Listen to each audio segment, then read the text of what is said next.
قرآن حکیم، سیرت النبی صلی اللہ علیہ وآلہ وسلم، احادیث مبارکہ، فقہی مسائل کا بیان اور بہت کچھ انشاءاللہ تعالی جید علماء کرام کے ساتھ۔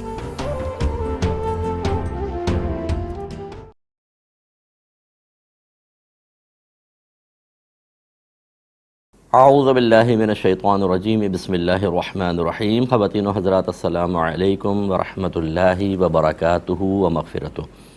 پروگرام احکام شریعت اور فقہ حنفی سے متعلقہ مسائل کے ساتھ ایک دفعہ پھر حاضری کا شرف حاصل ہے۔ پچھلے پروگرام کے لاسٹ میں کویسچن کیا تھا کہ میرا ایک دوست ہے، اس نے جاب جعلی سرٹیفکیٹ کے ذریعے حاصل کی ہے، تو کیا اس کی شکایت لگا دینا شرعاً صحیح ہے؟ کمپنی وغیرہ کو بتا دیں کہ اس نے ایسا کیا ہے۔ دیکھیں، یہ کوئی بتانا آپ پر واجب نہیں ہوتا، یہ اس نے غلطی کی ہے، وہ جانے، اس کا رب جانے اور کمپنی جانے، کیونکہ اگر وہ اس جاب کا اہل ہے، یعنی اس اعتبار سے کہ کام بالکل ٹھیک کر رہا ہے اور جو ایکسپیرینس وغیرہ چاہیے تھا، جو اسکلز چاہیے تھیں، جو صلاحیت درکار تھی، وہ تمام اس کے اندر موجود ہے، تو اس کا اس جعلی سرٹیفکیٹ کو استعمال کرنا دھوکہ دہی ضرور ہے اور اس پر وہ گناہ گار بھی ہوگا۔ نبی کریم نے فرمایا من غش فلیس منا، جو دھوکہ دے وہ ہم میں سے نہیں۔ لیکن اس کا جاب اب یہ شرعاً جائز ہوگی، یعنی جو عمل کر رہا ہے وہ بھی صحیح، اس کی سیلری بھی جائز ہوگی۔ یہ نہیں ہوگا کہ جعلی سرٹیفکیٹ کی وجہ سے مستقل بنیادوں پر اس کی سیلری کو حرام قرار دیا جائے۔ ہاں، اگر یہ صورتحال ہو کہ جعلی سرٹیفکیٹ پر جاب حاصل کی اور وہ اس جاب کا اہل بھی نہیں ہے، تو پھر ضرور ایسا آپ کر سکتے ہیں کہ آپ چلیں، ایک مسلمان اگر کمپنی ہے تو اس کو نقصان سے بچانے کے لیے ایسا کر سکتے ہیں، اور اگر ایسا نہیں ہے تو پھر آپ کا بتانا ہو سکتا ہے کہ ظاہر ہو جائے، تو پھر بعد میں فتنہ فساد پیدا ہوتا ہے کہ آپ نے شکایت کی تو آپ کے پیچھے لگ جائیں گے اور مسائل پیدا ہوں گے۔ تو اس لیے چونکہ جعلی سرٹیفکیٹ پر اگر صلاحیت رکھتا ہے تو کمپنی یا مسلمان کے لیے کوئی نقصان کا پہلو نہیں ہے، تو پھر بہتر یہ ہے کہ آپ اس کو خوف خدا ضرور دلائیں۔ اس کا انکار نہیں ہے کہ آپ یہ غلط کر رہے ہیں، کسی کا اور جو بیچارہ اس قابل تھا کہ صحیح سرٹیفکیٹ پہ جاب حاصل کرتا، آپ نے اس کا ایک طرح سے حق مارا ہے، لیکن بس اتنا اس کو ڈرا دیں اور پھر چھوڑ دیں اس کے حال پر۔ ہاں، اگر بالکل ہی غلط ہے، نقصان پہنچا رہا ہے، تو پھر اطلاع دیں۔ یہ کہتے ہیں کہ ہم نے آن لائن کسی چیز کا آرڈر کیا تھا، اب یہ نہیں معلوم کہ کمپنی کافر ہے یا مسلمان، تو ہمارے پاس سامان کچھ زائد آ گیا، انہوں نے زیادہ سامان بھیج دیا، پیسے کم لیے، تو کیا حکم ہوگا؟ اور اگر ہم اس کو فرض کر لیں واپس بھیج دیتے ہیں مال کو، اور پھر وہ اتنا ہی دوبارہ واپس بھیج دیتے ہیں، تو کیا حکم ہوگا؟ دیکھیں، بہتر یہ ہے کہ آج کل تو میلنگ سسٹم ہوتا ہے، کانٹیکٹ کا وہ دیتے ہیں، کانٹیکٹ اس لکھا یہ ہوتا ہے، کسی بھی ذریعے سے آپ ان سے کانٹیکٹ کر کے ان کو اطلاع دیں پہلے کہ بھئی کچھ زائد سامان آیا ہے، اس کا کیا کیا جائے۔ اگر آپ کہتے ہیں تو ہم واپس بھیج دیتے ہیں، اگر وہاں سے رسپانس آ جاتا ہے ٹھیک نہیں آتا تو پھر آپ اس کو بالکل یوز کر سکتے ہیں، اور اگر آپ نے بھیجا اور انہوں نے دوبارہ بھیج دیا پھر تو بدرجہ اولیٰ استعمال کر سکتے ہیں کہ پھر کوئی حرج نہیں ہے۔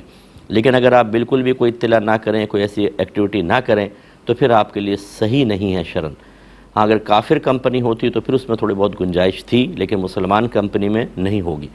تو اب آپ کو پتہ ہی نہیں ہے کہ مسلمان ہے کافر، تو پھر احتیاط کا تقاضا تو یہ ہے کہ بغیر اس طرح کی کسی کارروائی کے اس کو اپنے پاس نہ رکھا جائے۔ یہ کہتے ہیں کہ کیا یہ عقیدہ درست ہے کہ اگر کوئی گھر بیٹھا رہے، اللہ تعالیٰ نے اس کے لیے جاب کا ازلی فیصلہ کیا ہوا ہو تو خود بخود جاب چل کر گھر تک پہنچے گی، کیا حکم شرع ہوگا؟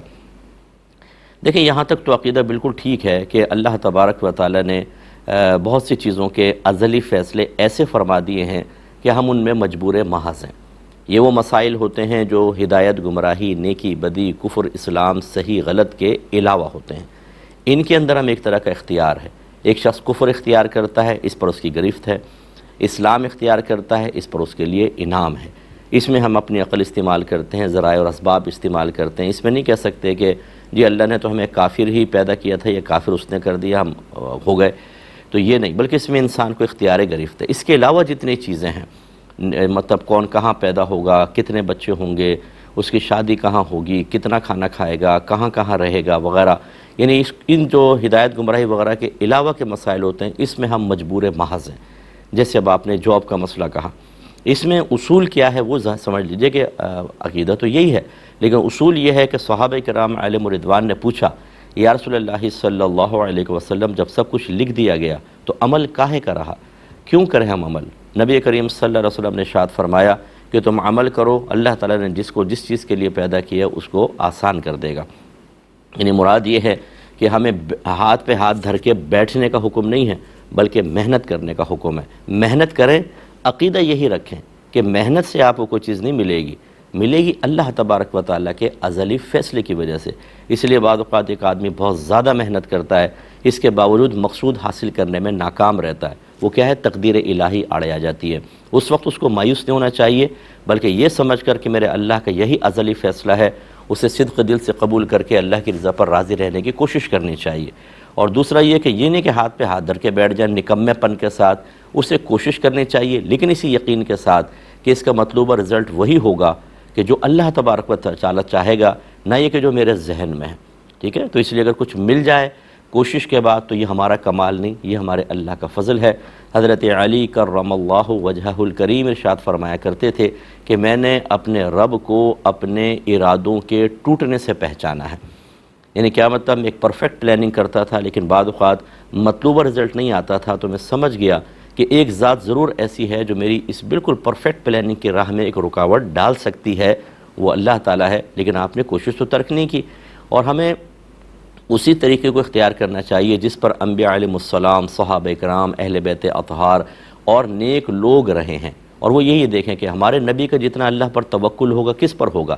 جتنے ان عقائد کو میرے آقا سمجھتے ہوں گے کون سمجھے گا؟ آپ نے تو ان کا تعارف پیش فرمایا ہے، اس کے باوجود ہر چیز کے لیے آپ نے کوشش کی ہے، فوجیں تیار کی ہیں، جنگی پلاننگ کی ہے، مشاورت کی ہے، تمام معاملات لے کر چلے ہیں۔ اس لیے اس قسم کے جو نکمے اور نکھٹو قسم کے لوگ ہوتے ہیں نا، انہیں اس طرح کے عقیدے بہت اچھے لگتے ہیں۔ یعنی پورا نہ سمجھا ہوا ناقص سی بات کو سمجھ کر وہ اس کو بنیاد بنا کر اپنے نکمے پن کو چھپانے کے لیے اور سامنے والوں کو خاموش کروانے کے لیے بطور ڈھال استعمال کرتے ہیں، جو بالکل صحیح نہیں ہے۔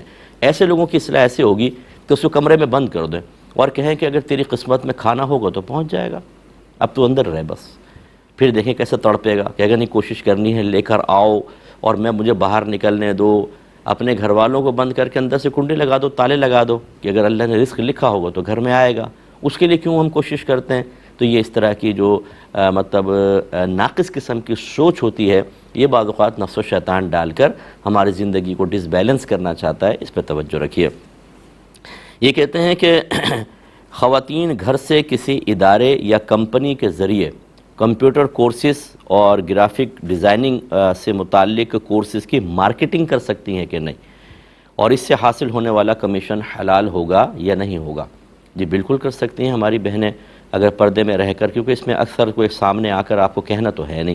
آپ کو مارکیٹنگ کا یہ بھی طریقہ کار ہوتا ہے، آپ میلز کرتے ہیں، آپ واٹس ایپ پہ میسیجز چلاتے ہیں اور اس کا انٹروڈکشن پیش کرتے ہیں، پھر وہاں سے جب کوئی کانٹریکٹ ہوتا ہے تو ان کو مکمل معلومات فراہم کرتے ہیں، اور اس طریقے سے جب کوئی کام وہ لے گا اس کمپنی سے تو کمپنی آپ کو کمیشن دے گی کہ آپ کی وجہ سے ایک آدمی وہاں تک آیا۔ تو یہ بالکل صحیح ہے، بس یہ دیکھ لیں کہ وہ کمپنی یا کوئی بھی جو ادارہ ہے، جو چیز وہ فراہم کر رہا ہے وہ بالکل صحیح ہونی چاہیے، اسلام کے خلاف نہ ہو، مسلمان کے خلاف نہ ہو، فحش چیز نہ ہو، خراب نہ ہو، دیگر دھوکہ بازی نہ ہو۔ بعض اوقات اسی طرح ممبر بنا کے ان کو پھنسا کر ان کے ذریعے بہت سارے لوگوں کو حاصل کیا جاتا ہے، پھر ان سے اماؤنٹ لیا جاتا ہے، اس کے بعد وہ غائب ہو جاتے ہیں اور یہ بیچارے آپس میں لڑتے رہتے ہیں اور ایک دوسرے کو برا بھلا کہتے ہیں۔ اس لیے یہ بھی تھوڑا اطمینان کیا جائے، اگر جب تک کمپنی کے بارے میں، ادارے کے بارے میں قابل اطمینان چیز حاصل نہ ہو جائے، یہ کام نہ کریں۔ آج کل آپ کو پتہ ہے کہ دھوکہ کتنا زیادہ ہے، اور کام کر کے جب آپ کا اعتماد حاصل کر لیتے ہیں، کروڑوں روپے جمع ہو جاتے ہیں، ایک دم غائب ہو جاتے ہیں، پھر نئے نام سے آ جاتے ہیں، اور ہماری عوام لٹنے کے لیے بعض اوقات تیار ہوتی ہے، اس لیے تھوڑا ہوشیاری سے کام کرنا چاہیے۔ ایک کالر ہمارے ساتھ ہیں، پہلے کال لیں گے۔ السلام علیکم۔ السلام علیکم بہن، فرمائیں کون ہے؟ السلام علیکم۔ السلام علیکم ورحمۃ اللہ۔ جی وعلیکم السلام۔ جی مجھ سے میرا پہلا سوال یہ ہے، کسی شخص کو کافی سال پہلے قرضہ دیا تھا، لیکن اس قرض خواہ نے وہ قرضہ اپنی مرضی سے اسے معاف کر دیا، تو کیا اب گزشتہ سالوں کی زکوٰۃ ادا کرنا ہوگی؟ یعنی بعد میں کیا؟ ہاں جی، قرضہ بعد میں معاف کیا تھا، تو اب جو گزشتہ سالوں کی زکوٰۃ تھی وہ معاف کرنا ہوگی؟ چلیں میں عرض کرتا ہوں۔ اور جی اگر کسی شخص کی آنکھوں کے کوبوں کے اندر الرجی کی وجہ سے ہر وقت معمولی مقدار میں پانی جمع رہتا ہے جو باہر نہیں نکلتا، لیکن ٹیشو وغیرہ سے صاف کریں تو اس سے صاف ٹھیک ہے، ہو اور جاتا ہے۔ کویشچن اور بولیں۔ جی اگلا سوال یہ ہے، سونا چاندی کے نصاب کا سال شروع تھا، پھر درمیانے سال میں سونا چاندی کو بیچ دیا، تو کیا اب وہی پہلے والا سال شمار ہوگا یا کیش پر الگ سے جو سال شروع مکمل ہوگا؟ بیچ دیا تھا؟ ہاں جی، مکمل کیش لے لیا تھا اس کو بیچ کے۔ ٹھیک ہے، جی اچھا، بس کافی ہیں، بس کافی ہیں، 3 سوال کریں ایک ٹائم کے اندر کافی ہے۔ ایک اور کالر ہے، السلام علیکم۔ وعلیکم السلام مفتی صاحب، میں 3 سوال تھے۔ پہلا جی ہے کہ جھوٹے منہ اگر کوئی نماز پڑھے، جیسے سموسہ وغیرہ کھایا، نہ پانی پیا نہ کلی، کیسے نماز یا قرآن کی تلاوت کرے تو کیا گنہگار تو نہیں ہوگا؟ ٹھیک ہے، اور دوسرا ہے، کیا بے نمازی شخص جو ہوتا ہے وہ کیا کافر ہوتا ہے؟ بولتے اس کا بچہ بھی حرام کا ہوتا ہے، ایسا کیا استغفر اللہ۔ ہے؟ اور اچھا تیسرا ٹھیک ہے، سوال اور مفتی صاحب کہ تیسرا سوال ہے کہ جوانی کی عبادت اللہ کو محبوب ہو، جوانی کی عمر کب سے کب تک، یہ بتا دیں۔ ٹھیک ہے، اور ٹھیک ہے، میں عرض کرتا ہوں انشاءاللہ۔ یہ لے لیتے ہیں، بہن نے فرمایا کہ ایک شخص کو قرضہ دیا تھا اور چند سالوں کے بعد پھر کہا چلو تمہیں مکمل معاف کر دیتے ہیں، تو جو سابقہ سالوں کی اس قرض پہ زکوٰۃ بنتی رہی تھی اس کی ادائیگی لازم ہوگی یا نہیں ہوگی؟ دیکھیں، شرعی مسئلہ یہ ہوتا ہے کہ جس مال کے جو نصاب کا مال ہے، اگر اس پہ زکوٰۃ بن رہی ہے اور آپ پورا مال ہی صدقہ کر دیتے ہیں، معاف کر دیتے ہیں، تو اس کی زکوٰۃ ساقط ہو جاتی ہے۔ اس کی وجہ یہ ہے کہ شریعت یہ چاہتی ہے کہ اس مال کا ایک حصہ اللہ کی راہ میں نکالا جائے جو غریب تک پہنچے، اور آپ نے تو ٹوٹل کا ٹوٹل ہی اس کو دے دیا ہے، تو وہ مقصود گویا کہ اسی میں پورا ہو جاتا ہے، تو لہٰذا مزید اس کو زکوٰۃ کی ادائیگی لازم نہیں ہوگی، بلکہ ہم کہیں گے کہ آپ کی زکوٰۃ ہو گئی۔ اس میں کوئی اختلاف کر سکتا ہے، لیکن ہمارے نزدیک مسئلہ یہی ہے۔ ایک یہ کہتی ہیں کہ آنکھ کے کنارے پر بعض اوقات بیماری کی وجہ سے پانی جمع ہو جاتا ہے، ان آنکھ میں بیماری ہے لیکن وہ باہر نہیں نکلتا، ہم اسے ٹیشو سے صاف کرتے رہتے ہیں، تو اس پانی کا حکم کیا ہوگا؟ دیکھیں، جب تک آنکھ سے باہر نہیں آئے گا وہ پانی پاک ہی ہوگا، کیونکہ شرعی مسئلہ یہ ہوتا ہے کہ خون، پیپ یا اسی طرح آنکھ سے نکلنے والا پانی اگر باہر نکل کر کسی ایسے حصے پر بہہ جائے کہ جسے وضو یا غسل میں دھونا فرض ہوتا ہے، تب وضو ٹوٹتا ہے، تو چونکہ وہ آنکھ کے اندر رہا اور آنکھ کے اندر کا دھونا تو وضو کے اندر لازم نہیں ہوتا، تو وضو قائم رہے گا۔ ایک مختصر سا بریک لیں گے، ہمیں یقین ہے آپ ہمارے ساتھ ہی رہیں گے۔ بسم اللہ الرحمن الرحیم۔ یہ پوچھا کہ کچھ سونا چاندی تھا، جیسے 2-3 مہینے گزرے تو اس کو بیچ دیا اور وہ کیش کی شکل میں ہو گیا، تو کیا جب کیش کی شکل میں ہوا تو نیا سال کہلائے گا یا پرانا سال ہی شمار ہوگا؟ دیکھیں، یہ مطلب فقہی مسئلہ کہلاتا ہے، مطلب ایسا نہیں ہے کہ براہ راست اس کے اوپر بہت سی چیزیں ایسے مسائل ہوتے ہیں کہ براہ راست قرآن و حدیث سے اس کے اوپر دلائل موجود نہیں ہوتے، بلکہ اجتہادی مسائل ہوتے ہیں، تو لہٰذا اس میں حکم یہی ہوگا کہ اگر اس کی آپ نے جنس تبدیل کر لی سونا چاندی سے، اس کو سونا چاندی جو ہے یہ ثمن خلقی کہلاتے ہیں، یعنی ان کو لین دین کے لیے شریعت نے متعارف کروایا تھا، اور یہ جو ہم کرنسی وغیرہ بنا لیتے ہیں کہ بھئی یہ کرنسی اب چلے گی، اس کو ثمن اصطلاحی کہتے ہیں، تو ثمن خلقی سے ثمن اصطلاحی کے اندر اگر تبدیل ہو جائے تو ہم اس پہ نیا سال نہیں شمار کریں گے، بلکہ پیچھے جو 2-3 مہینے گزرے ہیں ہم کہیں گے گویا کہ اس کیش پر بھی 2-3 مہینے گزر ہی گئے، تو کنٹینیو رہے گا سال، نیا سال سٹارٹ نہیں ہوگا۔ یہ میں اس لیے بعض اوقات کہہ دیتا ہوں کہ ہو سکتا ہے اس میں کوئی اور مفتی صاحب اختلاف کریں، تو پھر آپ جس پر آپ کا اعتماد ہو اس کو قبول کر لیں، ٹھیک ہے نا؟ اجتہادی مسائل کے اندر یہی ہوتا ہے۔ ایک انہوں نے کہا کہ سموسہ وغیرہ کھایا اور ابھی جھوٹا منہ ہے، جھوٹا منہ سے مراد کلی وغیرہ نہیں کی، تو کیا قرآن پاک کی تلاوت کر سکتے ہیں یا نماز پڑھ سکتے ہیں؟ گناہگار تو نہیں ہوں گے؟ دیکھیں، تلاوت قرآن میں تو کوئی پرابلم نہیں ہے، آپ بالکل کر سکتے ہیں۔ نماز کے اندر یہ ہے کہ اگر آپ نے زیادہ کھایا اور بڑے بڑے منہ میں ذرات موجود ہیں تو مناسب نہیں ہے کہ بغیر کلی کے آپ پڑھیں، اس لیے کہ وہ ذرات حلق میں جائیں گے، تو اور دوران نماز ایک ایسی ادب کی حالت قائم رکھنا لازم ہے جس میں اس طرح کے دنیاوی امور سے کنارہ کشی اختیار کرنا ضروری ہے۔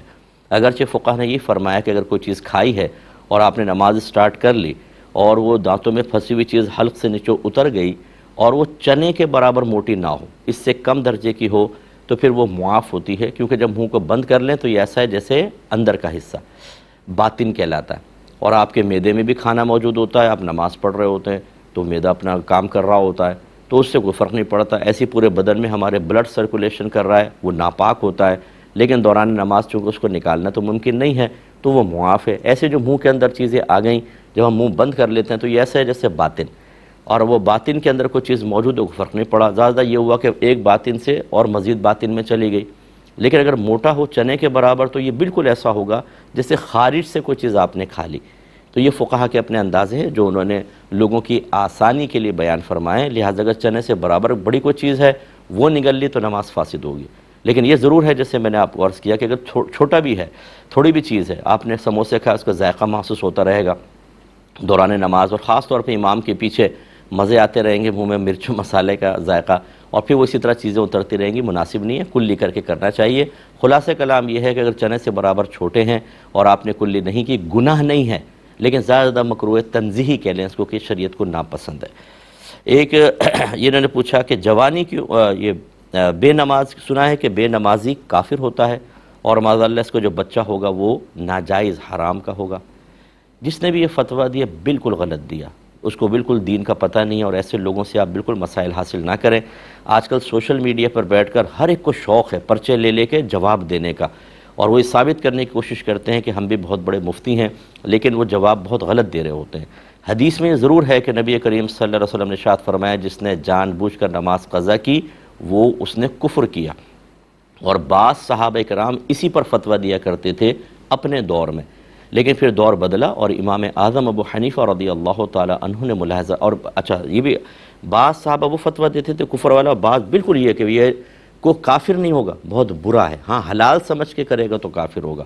اور بعد میں جب یہ بے راہ روی بہت زیادہ ہوئی، اکثر لوگ بے نمازی ہوئے، اور خاص طور پہ امام اعظم نے اسی پر فتویٰ دیا کہ یہاں کفر سے مراد بہت بڑی ناشکری ہے۔ یعنی دو مفہوم ہیں، اگر نماز کو کے ترک کو حلال سمجھ کر کیا تو پھر تو وہ حقیقتاً کافر ہو جائے گا۔ اب حدیث اپنے ظاہر پر ہے کہ اس نے بہت بڑی بے ادبی کی ہے اس وجہ سے، اور اگر وہ حرام سمجھ کر ہی سستی کی وجہ سے ترک کرتا ہے تو پھر یہ کفر بمانے ناشکری لیا جائے گا۔ اس صورت میں وہ کافر نہیں ہوگا، اس کو ناشکرہ کہیں گے، یہ ذہن میں رکھیں، ورنہ تو پھر سارے مسلمان ہی کافر ہو جائیں۔ جو آج 90% شاید نماز نہیں پڑھتے، ہمارے اونلی 10% مسلمز باقاعدہ 5 وقت نماز پڑھ رہے ہیں، تو سارے کے سارے کافر۔ اور پھر یہ حکم لگانا کہ بچہ اس کا حرام کا ہوگا بالکل غلط چیز ہے، ایسا ہرگز نہ کریں، اور ایسے حضرات سے آپ بالکل مسائل معلوم نہ کریں۔ یہ کہتے ہیں کہ جوانی کی عمر کیا ہوتی ہے؟ دیکھیں 1 سے لے کے 10 تک جو ہے وہ یعنی بچپن اور لڑکپن ہوتا ہے، پھر 10 سے لے کر 20 تک کہا گیا ہے کہ نوجوانی ہوتی ہے، پھر 30 سے لے کر اور 50 تک یہ جوانی کا پیریڈ کہا گیا ہے، جوانی کا، پھر 50 کے اوپر ادھیڑ عمری، پھر اس سے آگے بڑھاپا۔ تو یہ اس میں اختلاف ہو سکتا ہے، لیکن بہرحال جو ہماری معلومات کے مطابق یہ ہے۔ انبیاء علیہ السلام جب 40 سال کے ہوتے ہیں اکثر ان کو پھر اعلان نبوت کا حکم دیا جاتا ہے، کیونکہ یہ جوانی کی وہ اسٹیج ہوتا ہے جس میں اللہ تعالیٰ کی طرف سے عقل کامل ہو چکی ہوتی ہے۔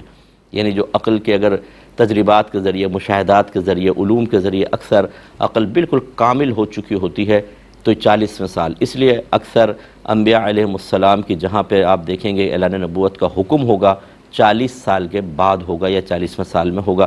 تو بہرحال یہ ایک جوانی کی عمر ذکر کی گئی ہے۔ ایک بہن نے پوچھا تھا، یہ UK سے کویسچنز آئے تھے کچھ، کہ منہ مبارک کی زیارت کے دوران اونچی آواز سے نعت پڑھتے رہنا مائک میں یا سلام پڑھنا جائز ہے یا نہیں ہے؟ تو جی جائز ہے بالکل، اس میں کوئی حرج نہیں ہے، بشرطے کہ لوگوں کی توجہ منہ مبارک کے ساتھ ساتھ اس کلام کی طرف بھی ہو۔ ایسا نہ ہو کہ وہ بس لگے ہوئے لائن کے اندر، وہاں نعتیں چل رہی ہیں، کوئی سن ہی نہیں رہا، یہ مناسب نہیں ہوتا۔ یہ اچھی طرح یاد رکھیں کہ علماء نے فرمایا جیسے ذات کی تعظیم ہوتی ہے ایسے ہی اس ذات کے ذکر کی بھی تعظیم ہوتی ہے۔ تو جب نعت شریف پڑھ رہے ہیں یا صلاۃ و سلام پڑھ رہے ہیں، نبی کریم صلی اللہ علیہ وسلم کی بارگاہ میں سلام عرض کیا جا رہا ہے، دعا کی جا رہی ہے آپ کے لیے، تو وہ گویا کہ ایسا ہے جیسے ذات مصطفیٰ صلی اللہ علیہ وسلم کا ادب و احترام درکار ہے۔ اگرچہ فرق ہوگا، سرکار سامنے ہوں تو کچھ اور معاملہ ہوتا ہے، آپ کا ذکر ہے سامنے آپ موجود نہیں تو بہرحال اس درجے سے تو کم ہے، لیکن بہرحال اس کا ادب اور احترام چاہیے۔ اب لائن میں لگے ہوئے ہیں، وہ پڑھ رہے ہیں نعت، توجہ کسی کی بھی نہیں ہے، یہ غیر مناسب ہے۔ ہاں اگر چند لوگ بیٹھ کر سن رہے ہیں، وہ نعت پڑھ رہے ہیں، باقی سب اپنے مشغول ہیں، پھر کوئی حرج نہیں ہے، لیکن ہر ایک مشغول ہے، کوئی نہیں سن رہا اور مائک میں پڑھ رہے ہیں تو یہ صحیح نہیں ہے۔ اسی طریقے سے گراں گزر رہا ہو، بعض اوقات اتنا وہ نعت خوان کوئی بھی ایسا آ جاتا ہے میرے جیسا کہ جس کو اتنا ملکہ حاصل نہیں ہے پڑھنے پر، تو وہ سماع خراشی ہوتی ہے، لوگ اور پورے تیز آواز کھول دیتے ہیں، وہ کانوں میں چبھ رہی ہے، لوگ تکلیف میں مبتلا ہیں، پریشان ہیں، وہ مطلب دماغ یوں چٹک رہا ہے بعض اوقات، تو اس طرح کا کلام پڑھنا بھی کلام منع نہیں، لیکن یہ انداز اختیار کرنا منع ہے، اس میں بھی احتیاط کرنی چاہیے۔ اس طرح کہتے ہیں کہ اس دوران باتیں کرنا، آپس میں ملنا ملانا یا آہستہ آواز میں درود پاک پڑھنا، یہ کیسا ہے؟ تو باتیں بالکل آپ کر سکتے ہیں، اس میں کوئی شرن حرج نہیں ہے۔ ہنسی مذاق ٹھٹا ایسا کہ بے ادبی نظر آئے وہ مناسب نہیں ہوتا اس قسم کی پاکیزہ محفل کے اندر۔ باقی ملاقات کرنا، وہ تو نبی کریم کے سامنے بھی صحابہ آتے تھے تو ملاقات کر لیا کرتے تھے، بات ہو جایا کرتی تھی، اور آہستہ آواز میں درود پاک پڑھنے میں بھی کوئی حرج نہیں ہے۔ ایک کالر ہمارے ساتھ ہیں۔ السلام علیکم۔ السلام علیکم مفتی صاحب۔ جی فرمائیے۔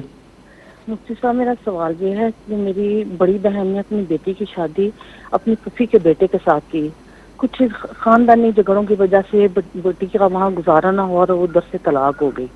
اس کے بعد میرے بہنوئی نے میری بالکل بہن کا- مختصر رکھیں بہن، بالکل ہاں جی، مختصر پوچھئے نا، ہاں جی، یہ میرے لمبا بہنوئی ٹائم نے- نہیں ہے ہمارے پاس نا۔ ہاں جی، میرے بہنوئی نے اس قطع تعلق کر دیا۔ میری بہن 3 سال سے میں نہیں ملتی تھی، اب اس کا انتقال ہو گیا، ہمیں اطلاع نہیں انہوں نے دی، اور انہوں نے اس کو دفن بھی کر دیا۔ میری والدہ کی عمر 80 سال ہے، ہم سب بہن بھائی شدید تکلیف میں ہیں۔ ٹھیک ہے میں کیا بتاتا ہوں میرے انشاءاللہ، بس ٹھیک ہے میں بتاتا ہوں، میں سمجھ گیا آپ کی بات۔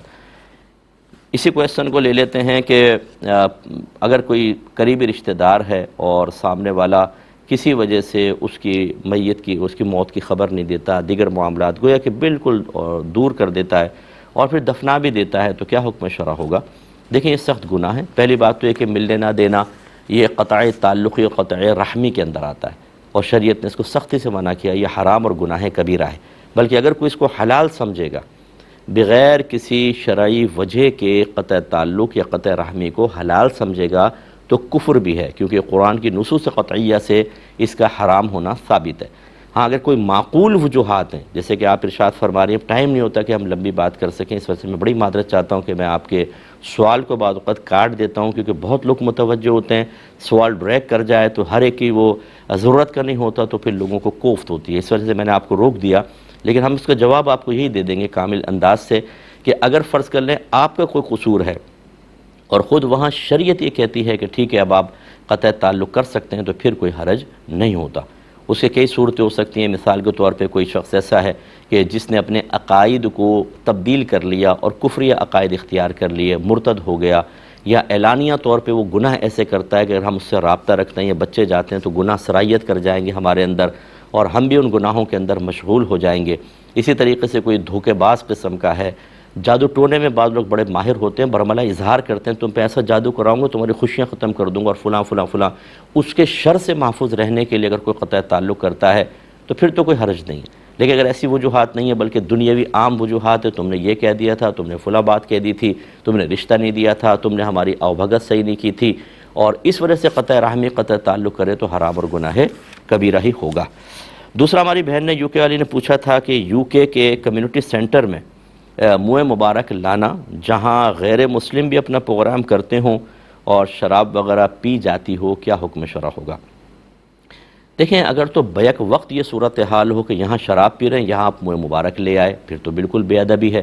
لیکن اگر ایسا ہال ہے جس کو بک کرایا جاتا ہے، جیسے ہمارے یہاں شادی ہال ہوتے ہیں، کمیونٹی ہالز ہوتے ہیں، کہ ایک آدمی بک کرواتا ہے، اپنی ایکٹیویٹی کرتا ہے، پھر وہ چلا جاتا ہے، کلین کیا جاتا ہے، پھر دوسرا آ کے دوسرے کو تقریب کر رہا ہوتا ہے، اس میں شرعاً کوئی حرج نہیں ہے۔ وہ آ کے چلے گئے تو ٹھیک ہے، اس میں کوئی مسئلہ نہیں۔ ایک مختصر سا بریک لیں گے، ہمیں یقین ہے کہ ہمارے ساتھ ہی رہیں گے۔ بسم اللہ الرحمن الرحیم۔ یہ آخری ایک بہن نے انہی بہن نے کویسچن کیا تھا کہ بعض لوگ ایسے ہیں جو منہ مبارک کو مختلف گھروں میں لے کے جاتے ہیں، جب محافل ہوتی ہیں تو وہ لے کے چلے جاتے ہیں، اور اسی طرح مساجد کے اندر محافل ہوتی ہیں تو وہ لے کر آتے ہیں، پھر لوگ اس کو دیکھ رہے ہوتے ہیں، کیا حکم شرع ہوگا؟ دیکھیں لے جانے میں تو کوئی حرج نہیں ہے، اگر واقعی معروف ہے کہ وہ منہ مبارک ہے، نبی کریم صلی اللہ علیہ وسلم سے اس کو نسبت حاصل ہے، اگرچہ اس کی کوئی گارنٹی تو نہیں ہوتی بعض اوقات، یعنی اسے ظاہری علامات بھی نہیں ہوتی ہیں۔ ظاہری علامات ایسے ہو سکتی ہیں، جیسے میں نے پڑوسی ملک میں ایک دفعہ گیا تو مجھے دکھایا کہ وہ ایک بال سے گچھا بن گیا تھا بالوں کا، ماشاءاللہ وہ نشو و نما پا رہے تھے۔ اب وہ بھی بہرحال اللہ ہی بہتر جانتا ہے، ہم قسم کھا کے تو نہیں کہہ سکتے کہ نبی کریم صلی اللہ علیہ وسلم کے منہ مبارک ہیں، لیکن حسن ظن قائم کر سکتے ہیں اگر اس کا ادب اور احترام کیا جائے تو۔ اس میں ادب احترام کرنے میں تو شرعاً کوئی گریفت نہیں ہے۔ ہاں یہ ہو سکتا ہے کہ بے ادبی میں کہ نبی کی طرف نسبت کی اور پھر بھی ہم بے ادبی کریں، وہ غلط ہوگا۔ تو یہ ہے کہ اگر واقعی ایسا ہے تو لے جانے میں تو کوئی مسئلہ نہیں ہے، ادب کے ساتھ لے جا سکتے ہیں، لیکن جو آج کل لوگوں نے ایک پیشہ بنا لیا ہے کہ وہ لے کے کیوں جاتے ہیں؟ تاکہ لوگ لائنیں لگائیں اور ان کو پھر نذرانے دیں۔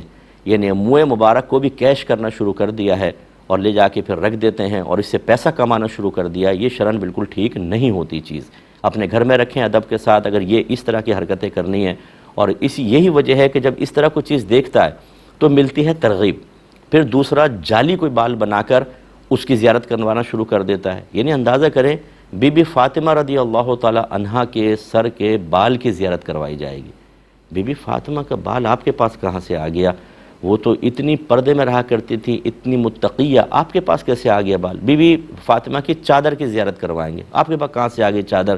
تو یہ جو اس طرح کی بعض چیزیں بہت جھوٹ بول کر غلط بیانی کر کے صرف لوگوں کی سادہ لوہی, ان کی حسن عقیدت سے فائدہ اٹھانا اور مال کمانا, اور پھر آپ ان کو اگر غور سے کبھی ان کا پیچھا کریں اور دیکھیں یہ اتنا ادب بھی نہیں کرتے چیزوں کا, کیونکہ انہوں نے تو پیشہ بنایا ہوا ہے, وہ کمانے کا ذریعہ بنایا ہوا ہے. ایسے لوگوں کی حوصلہ شکنی بھی بہت زیادہ ضروری ہے جو یہ ہر جگہ لے جا کر اور خود اپنے آپ کو بڑا عاشق رسول ظاہر کریں گے, نمازیں نہیں پڑھیں گے, روزے نہیں رکھیں گے, گالی گلوچ بھی ہیں, تمام غلط چیزیں بھی کر رہے ہیں, لیکن منہ مبارک کی وجہ سے لوگ بڑا تعظیم عزت دینا شروع کر دیتے ہیں, جسے بہت بڑا یہ اللہ کا ولی ہے, نمایاں جگہ پہ بٹھائیں گے, ان کو نذرانے دیں گے, کھانے دیں گے.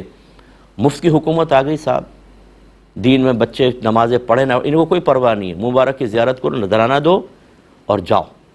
اس لیے اس طرح کی چیزوں کو مطلب عزت احترام بہت زیادہ دینا. اس طرح کے لوگوں کی بات میں کر رہا ہوں کہ دیگر دیکھنے والے بھی کہیں یار نماز پڑھ کے, روزہ رکھ کر, زکوٰۃ دے کر, حج کر کے وہ عزت نہیں ملی جیسا یہ ایک نے منہ مبارک لایا اور اس کو پیسے بھی مل گئے, سب کچھ ہو گئے, تو کیوں نہ میں ایسا کروں. بس پھر وہ شیطان 10 خیالات ڈالتا ہے. کتنا فراڈ ہو رہا ہے یہ آپ بھی اچھی طرح جانتے ہیں, اس لیے ان چیزوں کے اندر ذرا احتیاط کی جائے تو زیادہ بیسٹ رہے گا. ایک کویسچن یہ کیا تھا, ابھی آفیر آیا تھا یہ کہ ایک مکان تھا جس میں ایک فلور پہ ایک بھائی رہتا ہے, دوسرے فلور پہ دوسرا بھائی رہتا ہے, پھر والد صاحب کا انتقال ہو گیا. تو یہ نوجوان کہتا ہے کہ ایک فلور اب میرے اچھے سے ہے تو میں اگر کیا اس کو کرائے پہ چڑھا سکتا ہوں, اسے کرایہ لے سکتا ہوں, جبکہ بہنیں بھی موجود ہیں. دیکھیں جب تک والد صاحب زندگی میں تھے انہوں نے ایک فلور ایک بیٹے کو دے دیا, دوسرا فلور دوسرے بیٹے کو رہنے کے لیے دے دیا, آپ کو دے دیا, بیٹیوں کی شادی کر دی, سب چلے گا. لیکن جیسے ہی والد صاحب کا انتقال ہوا وہ ہو گیا ہے مال وراثت, وہ طریقہ ہے, اور اس میں اب سب کا حق شامل ہو گیا. لہٰذا اب بہنیں آبجیکشن کر سکتی ہیں کہ بھئی ہمارا حصہ ہمیں دو, اس مکان کو بیچو, ہمارا حصہ دو. اب یہ ہو سکتا ہے کہ ایک صلح کی صورت ہوتی ہے کہ جو فلورز میں رہتے ہیں بھائی وہ یہ کہیں کہ بھئی آپ پہلے اس کا پورے مکان کی قیمت نکلواتے ہیں, پھر ہم سب کے حصے ڈیوائیڈ کرتے ہیں, پھر تم یہ مکان نہ بکواؤ, ہم یہاں رہ رہے ہیں فیملی کے ساتھ, جو تمہارا حصہ بنتا ہے وہ پیسہ ہم آپ کو دے دیں گے. بہنیں راضی ہو جائیں تو بس ٹھیک ہے, وہ قسطوں میں دے دیں چاہے یکمشت دے دیں, پھر وہ ٹھیک ہے. لیکن جب تک یہ تقسیم نہ ہو, بہنیں چاہ رہی ہیں کہ ہمیں ملے, بھائی کہہ رہے ہیں ہم فیملی کو کہاں لے کر جائیں, یعنی کیا مطلب ہے کہاں لے کر جائیں, ان کا حصہ آپ دبا کر بیٹھے ہوئے ہیں, وہ تکلیفیں برداشت کریں, وہ انتظار کرتے رہیں, آپ اپنی فیملی کے ساتھ آرام سے رہتے رہیں ان کے حصے کے اندر, کیونکہ آپ کے اس فلور کے اندر ان کا بھی حصہ شامل ہے. یہ ہے گناہ کبیرہ, یہ ہے وراثت کو, حق کو کی ادائیگی میں تاخیر کرنا. اور اگر بالکل ہی منع کر دیں کہ ہم تو نہیں دیں گے, تو نبی کریم صلی اللہ علیہ وسلم نے ارشاد فرمایا جو کسی وارث کو اس کی وراثت سے محروم کرے تو اللہ تبارک و تعالیٰ اس کو جنت کی میراث سے محروم کر دے گا. اور یاد رکھیں جب تک تقسیم سے قبل اگر آپ کوئی اس طرح کی چیزیں کرائے پہ چڑھاتے ہیں تو جو بھی حصے دار ہوتے ہیں, جتنے بھی مطلب یہ کہ شرکاء ہیں, اس کرائے میں ان کا بھی حصہ ہوگا. جتنا پرسنٹ ان کا حصہ بنتا ہے اتنا پرسنٹ اس کرائے کے اندر سے حصہ اس کو دینا ہوگا. بہنوں کو کرایہ بھی ملتا رہے گا, یعنی اس کرائے کے اندر سے دینا ہوگا, بھائیوں کو بلکہ بنے گا. تو اس لیے فوراً سے پیشتر آپ یہ کام کریں. اب دیکھیں معذرت کے ساتھ آپ ناراض مت ہوئیے گا, ہمارے والدین جو ہوتے ہیں بیچارے یہ نہ دین سیکھتے ہیں نہ کچھ, اپنی اولاد کو پراپرٹی بنا کر دے دی, یہ کر دیا وہ کر دیا, ان کو اسکول میں پڑھا دیا, وہ رخصت ہو گئے, اب وہ لڑ رہے ہیں, گناہ کبیرہ کر رہے ہیں, اپنے نام اعمال میں گناہ پہ گناہ لکھوا رہے ہیں. یہ اپنے وہاں یا راحت آرام سے رہ رہے ہوں گے. جو اپنی اولاد کو صحیح مسائل نہ سکھائے, انہیں گناہ کا راستہ دکھائے, دوسرے کے حق پر دبانے کے سلسلے میں شعور وغیرہ فراہم نہ کرے, تو پھر وہ قبر میں راحت نہیں ملتی ہے. یاد رکھیں ان ناانصافیوں پہ شدید اضطراب ہوگا. میں عذاب کا لفظ اس لیے نہیں کہہ رہا ہوں کہ خواہ کوئی پریشان ہوگا, ورنہ اللہ تعالیٰ ناراض ہوا تو ہو سکتا ہے کہ اس میں عذاب کی صورت بھی بن جائے. اس لیے جتنے اس وقت لوگ ایسے موجود ہیں جو مجھے سن رہے ہیں, آپ فوراً سے پیشتر اپنی جتنی پراپرٹی ہے سب کچھ اس پر ایک فتویٰ لیں کہ اگر فرض کر لیں آج میں مر جاتا ہوں, میری زوجہ ہے, میرے بچے ہیں, ماں باپ نہیں ہیں, بھائی بہن ہیں, تو کس کو ملے گا کس کو نہیں؟ ماں باپ بھی ہیں تو پھر کس کو ملے گا کس کو نہیں؟ ایک فتویٰ اس پہ لے لیں، گھر والوں کو دے دیں کہ میرے مرنے کے بعد اس طرح تقسیم ہوگی۔ اب اگر فرض کر لیں اس آدمی کے مرنے سے پہلے کوئی وارث فوت ہو جائے، وہ محروم ہو جائے گا، سمجھ لیں۔ مورث جس کی وراثت تقسیم ہوتی ہے اس کو مورث کہتے ہیں۔ مورث کی زندگی میں اگر کوئی وارث فوت ہو جائے تو وہ محروم ہے، پھر اس کو نہیں ملے گا۔ لیکن اگر آپ کا انتقال ہوتا ہے تو باقی کا آپ سب لکھ کر گئے ہیں اور اس میں ساری سچویشن لکھ دیں کہ مکان بنا کر دیا تھا، بچے اس میں رہ رہے ہیں، تو میرے مرنے کے بعد اس مکان کی تقسیم کا طریقہ کیا ہوگا؟ ایک دکان ہے، اس کا کرایہ آتا ہے گھر میں، سب کے گھر کا نظام چلتا ہے، اس دکان کا معاملہ کیا ہوگا؟ کیا بیٹا اس پہ قبضہ کر لے یا ایک بیٹا باپ کے ساتھ کاروبار کرتا ہے، باقی بیٹے جاب کر رہے ہیں، اب باپ کا انتقال ہوا، اس کاروبار کا کیا مسئلہ ہوگا؟ یہ سب آپ فتویٰ لے کے رکھیں، ورنہ آپ دنیا سے رخصت ہو جائیں گے، آپ کے لیے پرابلم ہوگی۔ اور یہ جو بڑے فخر سے کہتے ہیں 2 شادیاں کرو 3 شادیاں کرو، مسائل بالکل نہیں سکھائیں گے اپنے اولاد کو، نہ بیویوں کے مابین عدل و انصاف کر رہے ہیں، یہ فوت ہوتے ہیں۔ اتنے میرے پاس کیسز آتے ہیں، سب سے خطرناک کیسز یہ ہوتے ہیں، ایک بیوی چاہتی ہے پراپرٹی مجھے اور میرے بچوں کو ملے، دوسری چاہتی ہے مجھے اور میرے بچوں کو ملے، وہ صاحب رخصت ہو گئے 3 بیویوں کا جھنڈا اٹھا کے، 4 بیویوں کا جھنڈا اٹھا کر، حالانکہ اللہ نے فرمایا تھا فَإِنْ خِفْتُمْ أَلَّا تَعْدِلُوا فَوَاحِدًا، اگر تمہیں خوف ہو کہ تم عدل و انصاف نہ کر سکو گے تو صرف ایک سے نکاح کرو۔ لیکن یہ بعض اوقات معذرت کے ساتھ اہل علم بھی ترغیبیں دے رہے ہوتے ہیں 2 شادیاں کرو 3 شادیاں کرو۔ بھائی آپ نے کر لی تو ٹھیک ہے کر لو، اپنے اس 3 کو جسٹیفائی کرنے کے لیے دوسروں کو آزمائش میں مت ڈالو۔ آپ کے پاس علم ہے، شاید آپ کے پاس تقویٰ ہو، شاید آپ عدل و انصاف کر سکیں، ترغیب تو دے دی آپ نے، مسئلہ آپ نے بتایا نہیں۔ ایک جاہل آدمی آپ کے کہنے پر 2-3 شادیاں کر لیتا ہے، اب ان میں عدل و انصاف نہیں کرتا۔ نبی کریم صلی اللہ علیہ وسلم نے ارشاد فرمایا جس کی 2 بیویاں ہوں وہ ایک کی طرف زیادہ مائل رہے، دوسرے کو محروم کرے، یہ بروز قیامت ایسا آئے گا کہ اس کی ایک جانب فالج زدہ ہوگی۔ آپ نے تو آزمائش میں ڈال دیا پبلک کو۔ اور میں آپ سے ایسے لوگوں سے میں کویسچن کرتا ہوں کہ جو آپ ترغیبیں دے رہے ہیں، جن کو ترغیب دی، اب ترغیب کے بعد ذرا بٹھا کے پوچھیں، فرض کرو تم دوسری شادی کرتے ہو، کیا کیسے عدل و انصاف کرو گے؟ یہ میں تو جانتا ہوں اللہ کے کرم میں 30 برس ہو گئے، اس سے زیادہ بلکہ ٹائم ہو گیا کہ میں لوگوں کے مسائل بیان کرتا ہوں، آتا جاتا کچھ بھی نہیں ہے، شادیاں کرنے میں کے لیے تیار ہے۔ جو فلاں مفتی صاحب نے فتویٰ دیا تھا، فلاں صاحب نے ترغیب دی تھی، ایک تو میرے شاگرد نے دوسری شادی کی، وہ مجھے ترغیب دے رہا تھا صاحب آپ بھی دوسری شادی کر لیں، تو پھر اس کو بہرحال میں نے جو سمجھانا تھا سمجھایا۔ تو یہ خلاصہ کلام یہ ہے کہ اپنی اولاد کے لیے پہلے سے ہی ایسا لایا عمل اختیار کریں کہ آپ چلے جائیں تو ایک دوسرے کا منہ نہ نوچیں۔ میں نے تو گریبان پکڑتے ہوئے دیکھا ہے اولاد کو آپس میں ایک دوسرے کے، وجہ کیا ہے؟ علم دین نہ سیکھنا، دنیا کو سب کچھ سمجھنا، اللہ تعالیٰ اس کے رسول کے احکام کو اتنا معمولی سا سمجھنا، پس پش پھینک دینا، شریعت کے لیے اپنے گھر کے دروازوں کو بند کر دینا اور اپنی اولاد کو ایک طویل آزمائش میں مبتلا کر کے اس امید پر دنیا سے چلے جانا کہ اللہ مجھے جنت عطا فرمائے گا، بڑے درجات دے گا۔ اللہ قادر ہے، میں اس پہ حکم نہیں لگا رہا ہوں، لیکن اتنی خرابیاں کرنے کے بعد پھر یہ امید لگانا یہ بھی مناسب نہیں ہے۔ اللہ کا خوف ہونا چاہیے۔ میں زمین میں نہ ہل چلاؤں، نہ زمین نرم کروں، نہ بیج ڈالوں، نہ پانی ڈالوں اور ساتھ میں بیٹھ جاؤں کہ اب فصل نکلے گی، کاٹوں گا، میں کروڑ پتی ہو جاؤں گا، تو میرے خیال میں یہ بڑی حماقت کی ہی بات ہوگی۔ سب کچھ کرنا ہوتا ہے، اس کا خیال رکھیے۔